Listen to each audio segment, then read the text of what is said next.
Hello everyone, আসসালামু আলাইকুম। আপনারা সবাই কেমন আছেন? আলহামদুলিল্লাহ, আমিও ভালো আছি।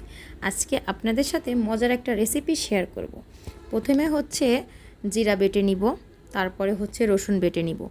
বাটা মশলা দিয়ে তরকারি তো অনেক বেশি মজা হয়, আমরা সবাই জানি। তারপরে হচ্ছে কাঁচামরিচ বেটে নিব। এই তো 5-6টা কাঁচামরিচ বেটে নিব। তো এই পর্যায়ে সুন্দর করে বেটে নিতে হবে। তারপরে কিছু পেঁয়াজও বেটে নিব। এখানে বেটে দিলে কি হবে, তরকারির স্বাদটা অনেক বেশি ভালো হবে। আর আপনাদের ভাইয়া এই তরকারিটা অনেক অনেক বেশি পছন্দ করে।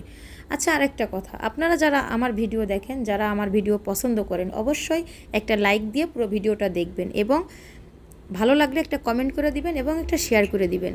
তারপরে হচ্ছে কড়াই গরম হয়ে গেলে পরিমাণ মতো সয়াবিন তেল দিয়ে দিব। তারপরে ওই যে বেটে রাখা মশলাটি দিয়ে দিব। মশলাগুলো দিয়ে ভালো মতো নেড়ে চেড়ে নিব। ভালো মতো কষিয়ে নেওয়ার পরে হচ্ছে চিংড়ি মাছ দিয়ে দিব। এখানে হচ্ছে খুরিঙা চিংড়ি আছে, আপনারা যে কোনো চিংড়ি দিলেই হবে। চাইলে এটা আপনারা বাটা ছাড়া ব্লেন্ডার করা মশলা দিয়েও করতে পারেন। তারপরে হচ্ছে 1 চা চামচ লবণ, 1/2 চা চামচ হলুদ ও 1/2 চা চামচ মরিচের গুঁড়া দিয়ে দিব। দিয়ে একত্রে ভালো মতো মশলাটা কষিয়ে নিব।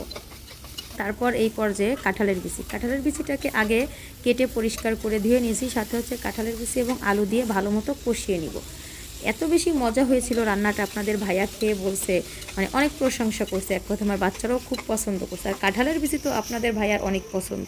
তো এই পর্যায়ে ভালো মতো নেড়ে চেড়ে পানি দিয়ে ভালো করে কষিয়ে নিতে হবে। কষানোটা ভালো হলে কাঁঠালের বিচিটা একদম সফট হয়ে যাবে এবং খেতেও কিন্তু ভালো লাগবে। তারপর হচ্ছে এই পর্যায়ে এসে পটল দিয়ে দিব। আজকের রেসিপিটা অনেক মজার এবং অনেক দুর্দান্ত স্বাদের রেসিপি। তো আপনারা যারা এখনও খান নাই, অবশ্যই আমার রেসিপি দেখে মন চাইলে করে নিতে পারেন। কারণ টিএন তাসলিমা নাহিদ কিচেনে আপনাদেরকে সব সময়ের জন্য একটু সহজ করে এবং লোভনীয়ভাবে খাবার দেখানো হয়। আপনারা যারা টিএন তাসলিমা নাহিদ কিচেনকে বিশ্বাস করেন এবং বিশ্বাস করে এই পর্যন্ত আসছেন, তারা চাইলে আমার ভিডিও রেসিপিগুলো দেখতে পারেন।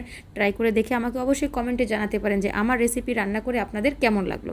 তো এই পর্যায়ে আলু পটল সব কিছু সেদ্ধ হয়ে গেছে, তরকারিও কিন্তু প্রায় হয়ে গেছে। আর একটু লবণ কম ছিল, তাই আবার পরিমাণ মতো আর একটু লবণ দিয়ে দিলাম। তারপর আবারও ঢাকনা দিয়ে ঢেকে ভালো মতো রান্নাটা করে নিব। মানে কি বলবো, এই খাবার একবার যে খাবে বারবার খেতে চাবে। আপনারা যারা আমার ভিডিও দেখেন, আমাকে ভালোবাসেন, অবশ্যই লাইক করবেন, কমেন্ট করবেন, শেয়ার করবেন। সবাই ভালো থাকবেন। আল্লাহ হাফেজ।